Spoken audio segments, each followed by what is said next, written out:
I literally lost myself, like, essentially, and lost my voice. And, I struggled, and I'm happy to say this now, but you know what? Even doing podcasts now, I struggle with the concept of having my voice out there because I feel like it was shut down for such a long time. Welcome to Your Second Act, the podcast that proves that life doesn't have to end at 40, 50, or even 60, because when it comes to living your best life, age is just a number. Hello, lovely. Welcome to another episode of Your Second Act. Thank you so much for giving me the time in your busy day, I'm sure, to listen to another inspirational story where women come on and really open up and share their experience in the hope to motivate you and I. Now, as you know, midlife comes with a lot of changes, some we expect and some that really catch us off guard. And for many women, separation is one of those moments. More and more are navigating divorce later in life, and it's called the grey divorce. And when it happens at this stage, it's not just emotional, it's financial too. Suddenly, you're trying to hold yourself together emotionally while also being expected to make these big financial decisions on your own. And honestly, for women like you and I, that can feel incredibly scary and confronting. And I've always admired how hard times, as difficult as they are, can change us for the better and sometimes even lead us to completely pivot. And today's guest is a perfect example of that. Julie went through a really difficult divorce many years ago. And even though she is a chartered accountant, she found the financial side of separation really overwhelming. And that experience led her to find her calling in her second act, supporting women through this exact season. Julie's story shows us that adversity doesn't have to define us. It can actually lead us into a second act where we never imagine that's possible and what could be so exciting. So let's get into my chat with Julie. Julie, as I was getting ready for our chat today, I did a bit of research about midlife divorce, which is also, I understand, called the grey divorce. And I was Mhm. surprised to learn that around a third of divorces in Australia now involve people over 50. And it really shows how many women are finding themselves navigating separation later in life. And that happens when you're dealing with a lot of emotions, and you're kind of expected, aren't you, to make those big financial decisions when you're feeling probably at your worst. So, what really stood out for me with your story was that even with your accounting background and knowledge, you still found the financial side of your own separation really hard to navigate, which I think this is a really important point for women to hear. How did going through that yourself shape what you're doing now and lead you to wanting to support other women during this really emotional time? Mm. It's a very good question. It is just so overwhelming and confusing that time. You're in the depths of it, and it is one of the hardest things. I mean, it is probably the hardest thing I've ever had to go through. And look, every relationship's different. Some people separate amicably, but mine unfortunately wasn't. And it just clouded absolutely everything. I mean, I didn't know anybody at that time who had gone through a divorce personally in my family or friendship circles. So I didn't know where to go. I didn't know who to speak to. I didn't know the very first steps. And one of the things for me was it came with a lot of shame about how did I, a smart person, I think I'm a smart person, get myself into a situation like this? And how do I even move forward?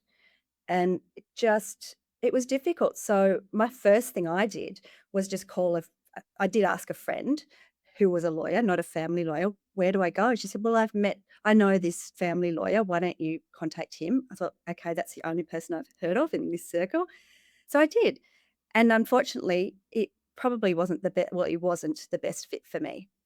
And I felt like I had to make all these decisions really quickly. The lawyers were at us and it was like, okay, do this. And it was just, I said, just so overwhelming, and I, in hindsight, would have done things very differently had I had the community of people around me that I've tried to create today. So it just gave me that, it did take a while. I mean, I've started this business 5 years after I separated, so it did take a long time, and in that time, I was just working out what I wanted to do, but I deep down knew that I wanted to do something at some time to help women predominantly not have to go through, or just to help them in that space, to just in any way I could. And the way I got to this was from school, from high school. I went to university. I've got a commerce degree. And so I got into working straight away as an accountant, as a chartered accountant, and specializing in forensic work. So that's where I came from, and that was my working career until I had a family. And I tried to go back to work, but just family circumstances didn't do that. So I had a career break. And until when I separated, I was like, well, what do I do now? And I, as I said, was so overwhelmed with where I was at that I didn't really have the headspace to do anything until the settlement was completed, the property settlement. And then I dabbled in a few different things. I became a buyer's agent. I got a scholarship to Sydney Uni. I applied to do law, and they said, "We'll pay you to come and do this." So I got a scholarship there. And then during that process, I it gave me that confidence studying law with 2 young children and studying till 3 or 4 in the morning. It just gave me the confidence to know, "Oh my goodness, I still have a brain that works very well, and if I'm doing this well studying law, with 20-something-year-olds, and I'm over 50, I was 40-something at that stage, then I can do anything." And so I'd also realized I had to go back and earn some money. So I went back into the, accounting world, got a job very quickly just by contacting an old colleague, and I jumped back into that. And then COVID hit. So that was we were all working from home, and that just gave me the thing to go, "I don't really wanna be doing this anymore. I wanna do my own business that's flexible," and coming back to what's really important to me is, like, helping people. So that's when I started Simple Split Financials, during COVID, essentially. Great name too. Simple splits, because that's what Yeah, we want. Simple Split Financials, and So it's purely in the financial space, yeah, using my accounting skills to yeah, help women. yeah, So exactly. really coming home to what, and it was interesting because although I hadn't worked in the accounting world for quite a long time, I'd kept up on my CPD. So there was something obviously going on in my brain that or back in my subconscious going, "I'm gonna get back into this. I am." Yeah, it was a And it's calling, this is wasn't how it? it's it was, and that's how it's transpired into this business, which I'm really happy. I love what I do. That's awesome. And anything I think helping others is that real sense of purpose, isn't it? Absolutely, and I've created a community of people that I am very aligned with in values, and that includes family lawyers that I completely trust, and they trust me to work with their clients, but also people in health and wellbeing space, property, property, people to help sell houses, and not sales agents, but other really advocates for people. There's, finance people, referring them to tax accountants and financial advisors, because I'm very strong on staying in my own lane and doing what my business is set up to do, and then bringing in the specialists who help people as they go. So I'm always referring work out to my network. And it's taken quite a while to find those people that are truly aligned with me and my values. And that's I think that's a result of I've only really recently understood what my values are after having done a lot of work, just trying to sort through what's really important to me. It was surprising what came out of that process. Yeah. So So what is really important to you? So I've found an amazing mentor coach, and we work through what my values are. And it's basically, where do I spend my most time, energy, and money? And what I came up with was honestly that my top three values are now, which were self care and personal development, really just looking after myself, continuing to grow, continuing on that path of just always learning. Uh, Authenticity. just and connection. So in all areas of life. So that's in work, in in business, in family, in friends, all throughout. So I'm really strong on that. It was quite confronting when I did the exercise and came up with that because I would have thought family was number one. But and I'm not saying it's not a really strong value. Probably 2 years ago, it absolutely would have been number one. But now it has changed. So I hope if my children listen to this, I do absolutely love them. But and always will. But it does, I guess family comes into that authenticity and the connection part of it, of my values, if that makes sense. Yeah, absolutely. And I think it's And really important to take the time to really think about it because I just don't think a lot of us do. I think there's goal settings and mhm. they constantly change, but your value system, like what is that? Because I think that can be such a game changer for you when you're dealing with everyday life and the boundaries that you set yourself as well because as women, we are yes, yes, yes to everybody. And what happens? Burnout. You can be in a situation where you're in separation, divorce, and you find yourself, wow, I've hit rock bottom. And how do I build myself up again? So it's nice to know that if you're in a situation like that, there are people like you that can handhold. Can you give me an example, Julie, of someone that you've helped that really had no idea where to start? Because I really think these are the stories that are so important that we can all relate to. Because there could be a woman listening to this right now thinking, this is me.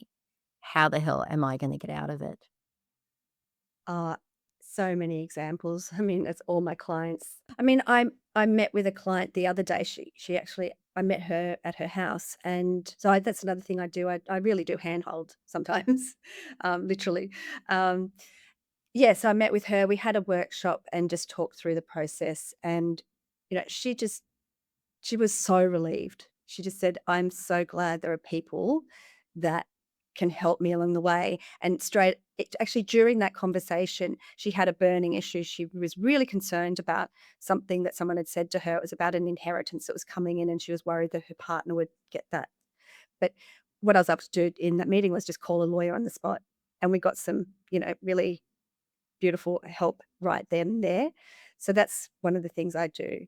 But sometimes, unfortunately, and it's becoming much more prevalent at the moment, or awareness around it, is the financial and economic abuse and family violence. So, and that's where things have been deliberately set up so that they might control their spending, for example, and give them an allowance, and just you know give them no access or no transparency of finances. I mean, I've had clients that have been their net banking logins have been changed so they can't even log into their own systems, like there's just so many ways that people could control their partners and their spending and their awareness and their of what's going on. So many examples.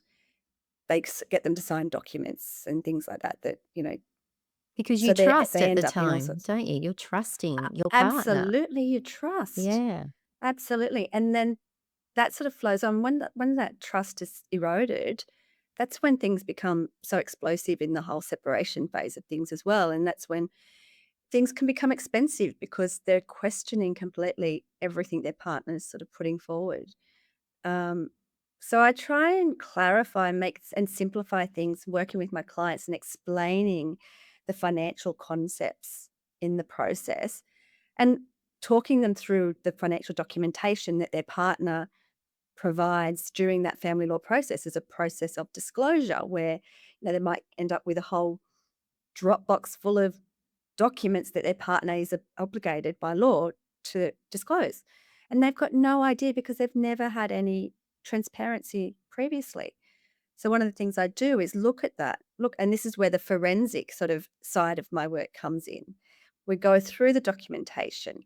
I look at what's missing, look at things that any issues or concerns that the lawyer and their client might have themselves like immediately, but really digging down deeper as is required to make sure that it's complete and that they are able to put together the property pool, or which is assets and liabilities, and so the client is in a position where they as much as they can understand what that property pool is, so they can make informed decisions about what they want to do and talk to their lawyer in a way that they can get their message across and go, and as to just make those informed, clar- clear decisions and not look back in regret, going, "I wish I'd done that. I wish I'd done this."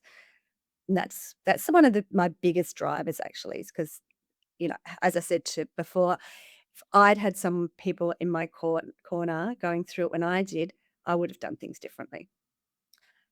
But hindsight's a fabulous thing. And look where you are And now. Because of that, you're now helping others.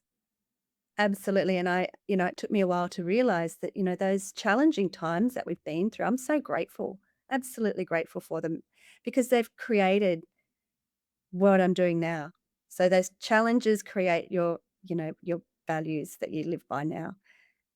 And it's just been such a big realization going, every challenge just creates growth and strength, and changing your perspective on something that you thought was the worst thing in the world to happen, you if you turn it around and do the work, you can have tears of gratitude and appreciation for all of those times. And that's really another angle. Yeah, It's so powerful. yeah. And I And agree. but it's so hard. People and I did it to get stuck in those emotions, and you've got to work through those. It does take time.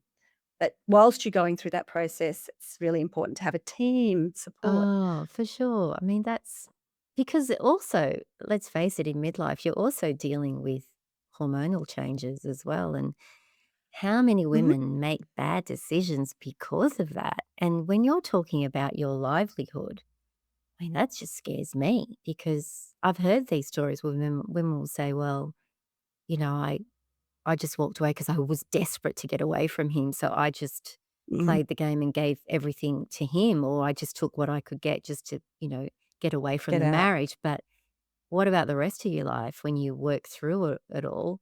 Yeah. Then it's like, "Oh, now I have regrets. Now I'm in a financial Yeah. position that I might have to continue Yeah. working for another 10 years to support myself." So, yeah, it's about having those tools, isn't it? And I think having someone that you can really rely on and trust. Trust is such a Yeah. big, big thing. Yeah, in a It situation is. like this. Yeah, particularly when they've come out of a relationship where as the trust might be completely eroded. So they're looking around and they just need those key people, like to be able to refer clients to lawyers that I work with who I trust and can pick up the phone and have conversations with, and it's that they need that sort of handheld support. And lawyers are busy people and they can't be the only source of support for somebody going through a separation. They're not a therapist, neither am I, but I think through my experience, my lived experience, I have the related yeah, no, the empathy, and I understand what people are going through. So, Julie, life after separation, divorce, how is it Amazing. now? Takes a while, but no, I'm having the probably the best time. Yeah. I mean, it was interesting because I was reflecting, recently about my life, and in fact, I had my sons in the car, well, coming back from the Central Coast, and they were trapped in the car, so they had to talk to me, and I found it's the only time we can really get that quality time, um, and they were asking one of my sons was asking me about questions about my life and what I was doing when I was 20 and things like that, and I got me really reflecting on things, and I sort of thinking of decades of my life, and my 20s, oh my god, they were the fun times, they were the party days, the university, early working, lots of travel. I moved to Hong Kong, so that was fun. 30s, that was the hard, well, not hard, the joyful times of having family and getting married and having children, and it's beautiful. My 40s, I separated when I was 41, I think. Yeah, 41. So my 40s was a hard decade for me, and I lost both my parents, and I, got divorced and was raising young children still on my own. But I look back and that was a difficult time, but again, I come back to I learned so much in that time. And now I'm 50s, it's just incredible. I've got boys that are now 19 and 20s and and they're independent. They're not needing. So I've got the flexibility and time to do what I truly want to do. And that's what I've been working out, what that is in the last few years. My business is obviously really important to me and the work that I do in that. And yeah, travel has come out as, something that I absolutely want to get back into. I haven't done enough of that in the last sort of decade. You just recently went on a first solo trip to Italy. I did. I know. I was so lucky and it was like a dream. I actually seems like it was a long time ago, but it was only in October or September. Uh, I had this crazy idea that I'd move to Italy for 4 months and work from Italy. And as I sort of became a bit more realistic, I thought, I haven't actually been to Italy yet. Maybe I should go and see if I like it. So I took off for a 4-week solo adventure with very little planning. And it was just incredible. S So I always amazing. ask women who travel on their own about how do you deal with the fear of being on your own? I didn't have a fear of being on my own, I actually embraced it and loved it. I met people along the way, and 1 week of that was a tour, so there was a bus tour through Tuscany, so I had company there, but even just when I was traveling on trains or sitting in a restaurant having dinner by myself, I'd just start chatting to people. So I was never alone. I was never lonely. But I also embraced that just walking and just having that freedom and independence to do what I wanted when I wanted without having to consult anybody. I could eat breakfast whenever I wanted. It was just great. And Italy was so stunning. I mean, I traveled from Rome up all around the north and just appreciated every single place that I went. And I actually would be walking around the streets and I just get these tears in my eyes of going, "Oh my god, this is so beautiful. It's so much history here." And that these people overcame so many struggles and challenges and built these amazing things. And I'm like, we're all resilient. And just gave me, I don't know, just the resilience and the strength. And it gave me a lot of time to reflect and go, what am I doing? Why am I doing this? Just really finding out what's important to me. So it was lovely. And it sounds like it was well deserved. It was after years of probably going through a lot of struggle. It's something you treated yourself with, and I think that is really an important message to all midlife women. You have to do that. You It have to is. treat yourself. Sometimes it's about putting yourself first and your needs first because what it brings and what it gives you is unexplainable, I'm I know. sure.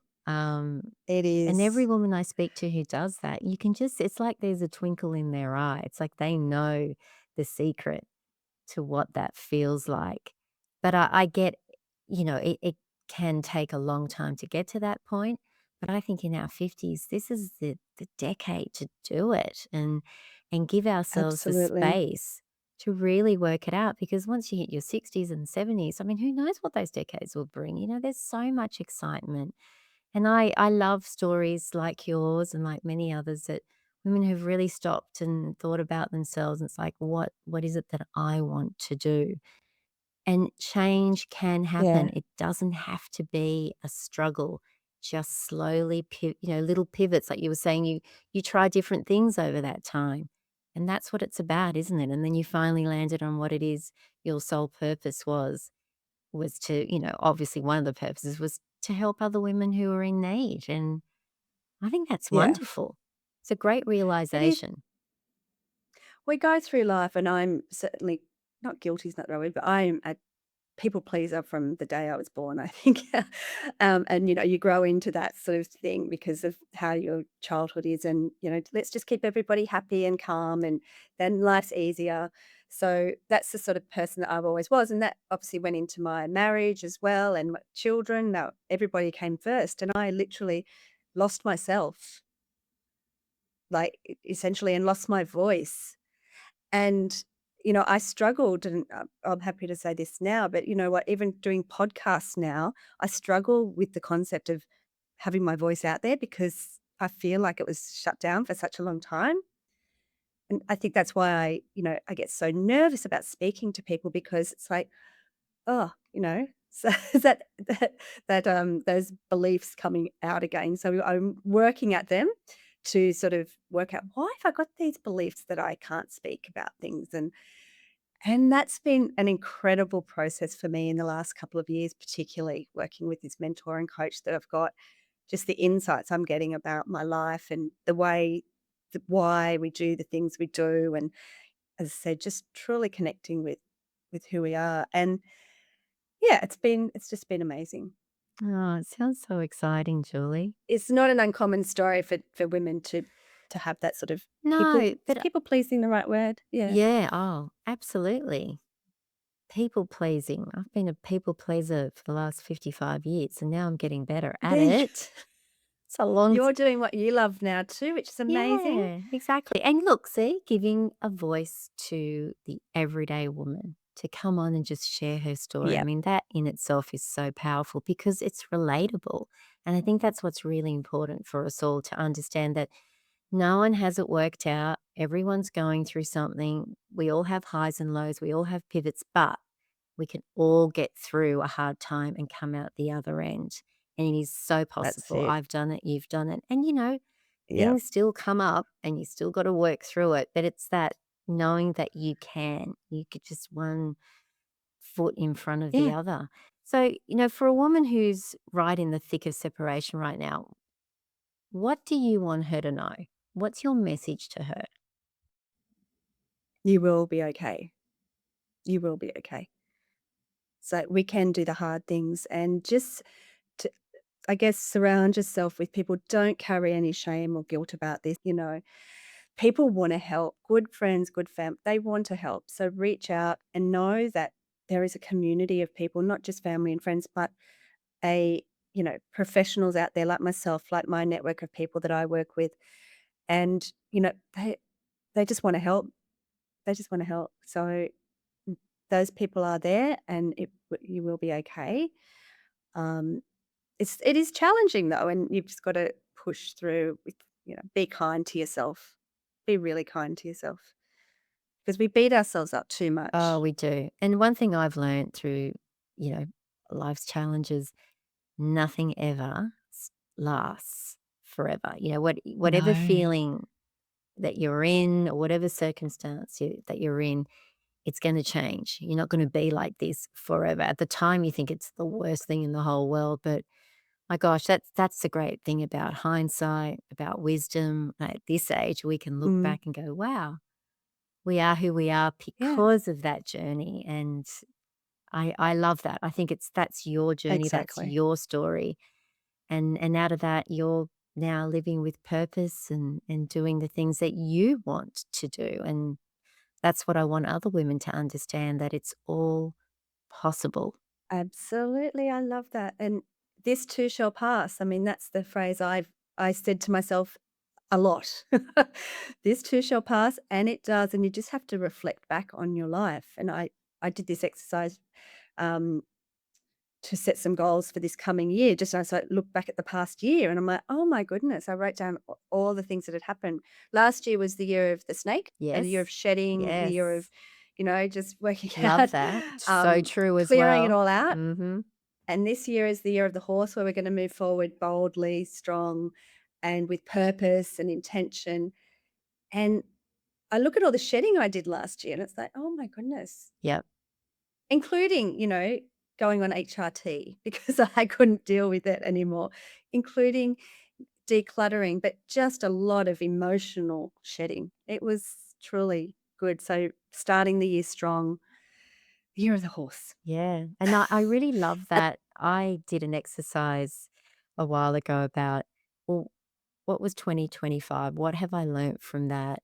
What happened? And I love Mel Robbins. I think Yes, I really like listening to her. And she has this thing that you do at the end or the beginning of the year, like go through your camera roll because you're going to forget a lot of the things that happen throughout the year. And that was a really interesting exercise. And I thought, wow, Michelle, you've actually, as much as last year for me was a tough year, I actually gained a lot of insight I think I've grown as a person as well. So there was a lot of shedding. But now I look back and think that all had to happen. It so had to happen. At the time, you don't think it, It but had to happen, yeah. And yes. now I'm ready for this year. I'm ready to see what it'll bring. And yeah, it's exciting. So, I'm all about It live is in the exciting. moment and live in and look towards the future.